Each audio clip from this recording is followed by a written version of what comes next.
So i-reviews lang natin batay sa makikita natin dito sa Inmax na B3. So ang kulay nito ay silver chrome at wala pang plate, bagong labas. Ngayon ay ang pinaltan lang natin sa ngayon ay itong side mirror. Ito guys, oh. Side mirror. Pero nilagyan na natin dito ng lagayan ng action cam dito sa kabila, sa left side.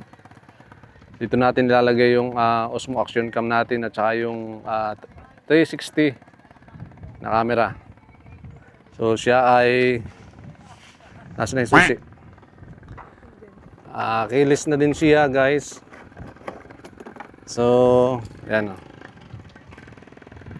Ayan. So pipindutin mo lang ito tapos mag-alarm at ipupus mo ito para mag-start. Yan. Ito. Once na hawak mo yung susi, pwede na yan. Tapos i-start mo siya dito. Ayan. Napaka-smooth ng andar niya. At bagay na bagay pag nag-motovlog tayo habang nagsasalita, habang nagda-drive. Tapos mas maganda rin ang audio natin dahil nga dito sa DJI mic na maliit na ito. Malaking tulong ito. At klarong-klaro na yung boses natin habang nagda-drive. Yun.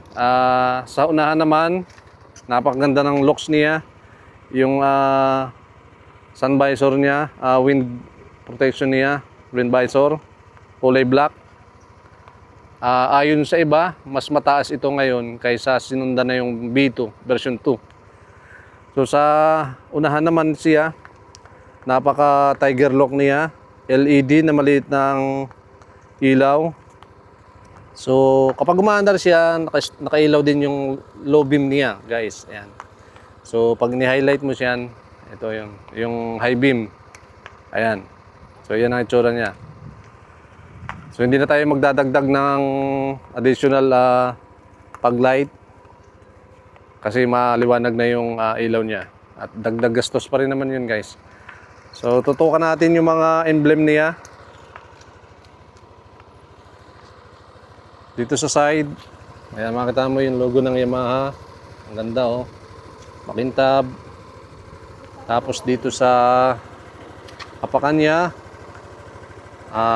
komportable. Pagka ngalay ka na, dito mo iapak yung paa mo. Tapos dito, kapag ordinary na takbo. So yung, anong tawag dito? Apakan niya ay maganda rin, makitid. Pero makapit yan kasi mga may spike. Patayin natin yung makina. So ayan guys. So yung air filter niya. Sa shock niya, ito yung stock guys. Dalawa may drum yan. So all goods lahat yan kasi stock yan. Hindi na tayo magka-comparison. Hindi na tayo muna mag-upgrade kasi i-reviews natin yan at ipipil natin lahat yung stock niya. Kapag tumutunog na ganun pala, hindi siya nakalak na naka-off talaga. Isi-center natin yan. Mawawala yung tunog na yan. So sa tambutso niya, ayan. Stock pa rin. Super tahimik. Tapos dito yung ayan, ilalim niya. So yung gulong niya. Tapos lalagyan natin ng sticker yun sa side. Para magandang tingnan. So yung caliper niya na brake, ABS din ito. Automatic braking system.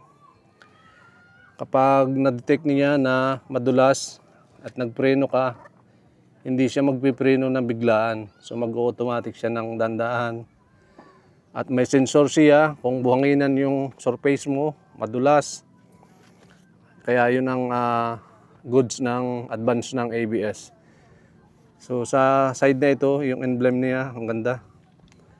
Black siya na naka-emboss talaga. Ayan, oh.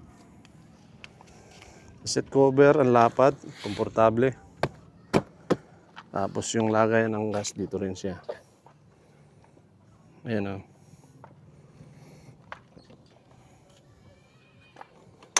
Buksan natin. Fuel. Ayan guys. Ito yung takip niya. Ayan, pwede ding lagyan mo ng tali ito para hindi mawala.